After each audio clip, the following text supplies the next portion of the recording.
Hi everyone! Today we're going to do an Ancient and Medieval Adventures special countdown of our top 10 beasts from ancient Greece. First up in the number 10 spot are unicorns. The Greeks didn't think that unicorns were mythical at all, and that they could be found living in India. The historian Ctesias of Cnidus was the first Western historian to write about unicorns. He described them as wild donkeys about the size of a horse, white in color with red heads, blue eyes, and white and red horns. Legend has it that anyone who drank from a unicorn horn would live a long and healthy life and would never fall ill.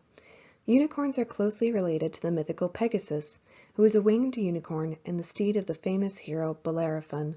Unfortunately, on one of their adventures, Pegasus and Bellerophon flew too close to the heavens and were unseated, and Pegasus became a constellation in the night sky so that he might live forever.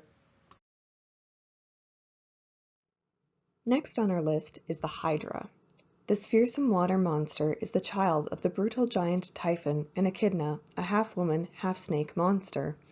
The Hydra is famous for having 9 heads, each of which regenerated 2 more when they were cut off, making the monster almost impossible to kill. If that isn't enough, the Hydra had deadly breath. Even when the Hydra was asleep, if anyone walked before it and breathed its scent, they would fall dead in their tracks immediately. Falling into place in our number 8 spot is the Chimera. The Chimera was a sibling of the Hydra, so that's one family reunion we probably wouldn't want to attend.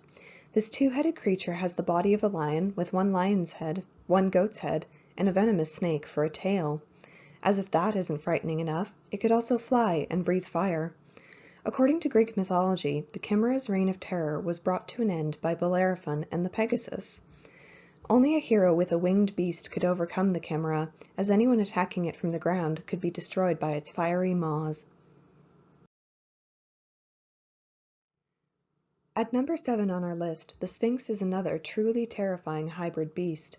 This crafty creature was described by the ancient scholar Apollodorus as having the head of a woman, the body and tail of a lion, and the wings of an eagle.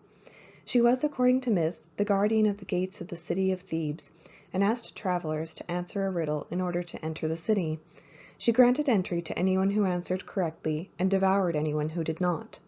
The riddle went like this. What is that which has 1 voice, and yet becomes 4-footed, and 2-footed, and 3-footed? Pause here if you want to try to solve it for yourself. Oedipus solved the riddle. The answer is man, for as a babe he is 4-footed, going on 4 limbs, as an adult he is 2-footed, and as an old man he gets a 3rd support in the form of a staff or walking stick. Those Greeks really love their hybrid monsters.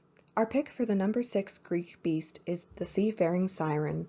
These creatures had the appearance of a beautiful maiden with wings and the body of either a bird or a fish.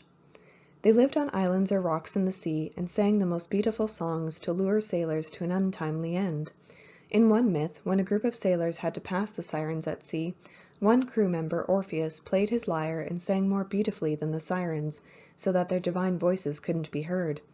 In the Odyssey, Odysseus manages to escape the clutches of the sirens by stuffing the ears of his entire crew with wax.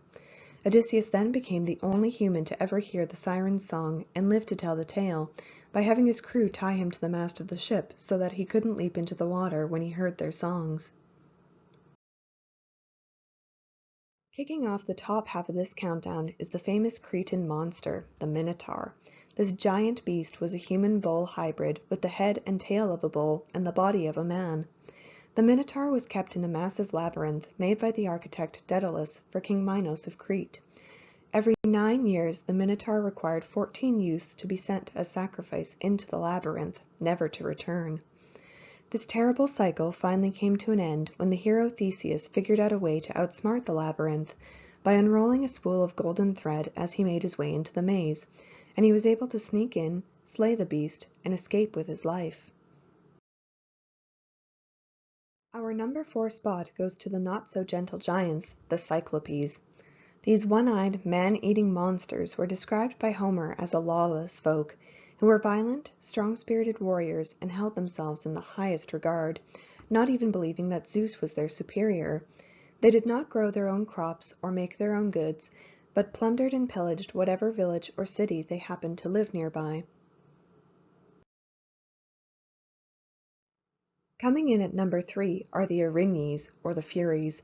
The Irinis were 3 crones, or goddesses of vengeance, who resided in the underworld and came up to earth to hunt down the wicked. Once invoked, the Irinis would chase down their prey relentlessly until they either perished or atoned for their deeds. The ancient Greeks were afraid to speak their name, Irinis, for fear of attracting the fearsome spirits, so they were often referred to as the Eumenides, or kindly ones. The number 2 spot on our list goes to none other than Cerberus. This monstrous dog had 3 heads and a serpent for a tail, and was another sibling of the Hydra, Chimera, and Sphinx. Cerberus was employed by Hades, the god of the underworld. He served as the guardian of the gates of the underworld, devouring any soul who tried to escape, and turning away any living person who tried to enter. Cerberus is mentioned in several ancient Greek sources, as he was associated with the myth of the famous hero Hercules.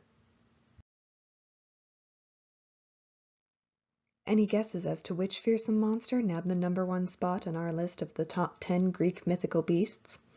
If you guessed Medusa, you're right. Medusa is one of 3 gorgons, or winged women with venomous snakes for hair. If the thought of such a scary sight isn't enough for you, Greek mythology states that anyone who had the misfortune of looking Medusa directly in the eyes would be immediately turned to stone. Ancient sculptors depicted her as being both beautiful and terrifying. She was also the mother of Pegasus, the winged horse, and Chrysaor, a giant. She was eventually slain by the hero Perseus, who used a mirrored shield to engage in battle with her. And that's a wrap. We hope you enjoyed this ancient and medieval adventures countdown. Do you agree with our list? Do you think we missed any particularly fearsome creatures? Let us know.